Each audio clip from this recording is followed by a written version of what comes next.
তখন সবাই দৌড়ে দাদাজির কাছে যায়। জংশু তখন দাদাজিকে চেক করে দেখে আসলেই সে মারা গেছে। সবাই তখন স্তব্ধ হয়ে যায়। ম্যাংয়ের মা তখন বলে, এই মেয়েটা আসার কারণেই দাদাজি মারা গেছে, ওকে এখনই বাড়ি থেকে বের করে দাও। মিমি এসে জংশুকে জিজ্ঞেস করে, দাদাজির কি হয়েছে, আপনি কাঁদছেন কেন? জংশু তখন তাকে সান্ত্বনা দিয়ে বলে, বাবু, দাদাজি শুধু ঘুমোচ্ছে। মিমি সরলভাবে বলে, হ্যাঁ, দাদাজি তো ঘুমোচ্ছেই। জংশু চোখ ভিজিয়ে বলে, কিন্তু সে আর কখনোই উঠবে না। মিমি তখন বলে, আমার কাছে উপায় আছে দাদাজিকে ওঠানোর। তখন জংশুর বড় ভাই বলে, ও কি পাগল হয়ে গেছে নাকি, মরা মানুষকে কিভাবে উঠাবে? ম্যাংয়ের মা চিৎকার করে বলে, এই পাগল মেয়েকে এখান থেকে বের করে দাও। জংশু তখন বলে, আমিও দেখি কার এত সাহস যে মিমিকে স্পর্শ করে। তখনই মিমি নিজের চুলের বগা দিয়ে দাদাজির নাক ছুঁয়ে দেয়, আর মুহূর্তেই দাদাজি হাঁচি দিয়ে উঠে যায়। তখন সবাই স্তব্ধ হয়ে তাকিয়ে থাকে। দাদাজি তখন জংশুকে দেখে জিজ্ঞেস করে, তোমার চোখ, পা সব ঠিক হয়ে গেছে? তখন জংশু বলে, হ্যাঁ, মিমি সব ঠিক করে দিয়েছে, আর ও হলো আপনার নাতনি। মিমিকে দেখে দাদাজি খুব খুশি হয়ে যায়, কিন্তু তার ছেঁড়া জামা কাপড় দেখে জিজ্ঞেস করে, তোমার পরিবার কি তোমাকে কাপড় খাবারের জন্য টাকা পাঠাতো না?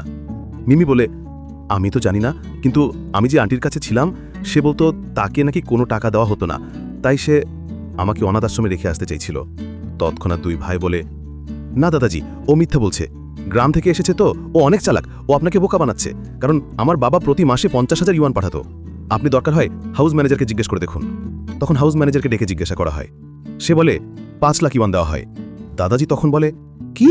কিন্তু আমি তো শুনেছি প্রতি মাসে 50,000 ইউয়ান দেওয়া হয়। হাউস ম্যানেজার তখন বলে, কিসের কথা বলছেন? তখন দুই ভাই বলে, মিমির কথা। হাউস ম্যানেজার বলে, না স্যার, মিমির ওখানে তো 1 টাকাও পাঠানো হতো না, বড় সারে পাঠাতে নিষেধ করে দিয়েছিল, আর 1 লাখ ইউয়ান তো ম্যাংকে মাসিক পকেট খরচ দেওয়া হয়। এই কথা শুনে দাদাজি খুব রেগে যায়, আর বড় ভাইকে অনেক বকাঝকা করে, বলে, তুমি তো আমাদের পরিবারের ছেলে হওয়ার যোগ্যই না, আমি তোমাকে পরিবার থেকে বের করে দেব। তখন সবাই ভয় পেয়ে যায়। তখনই সঙ্গে সঙ্গে বড় ভাই মিমিকে বলে, বাবু, তুমি মা বাবার কাছে আসতে চাও না? আসো আসো তাড়াতাড়ি। সবাই তাকে ডাকতে থাকে, কিন্তু মিমি দাদাজিকে বলে, আমি ওদের কাছে যাব না, ওরা আমাকে ভালোবাসে না, আমার নতুন বাবা চাই। তখন তারা বলে, কোন নতুন বাবা চাও? মিমি তখন জংশুর হাত ধরে বলে, আমি এই বাবা চাই। বড় ভাই বলে, বাবু, ও তো তোমার আঙ্কেল, ওর তো বিয়েও হয়নি, তার কোনো বাচ্চাও নেই, সে তোমার যত্ন কিভাবে করবে? আর ও তো কোনো কাজও করে না, সে তোমার ভরণ পোষণ কিভাবে করবে?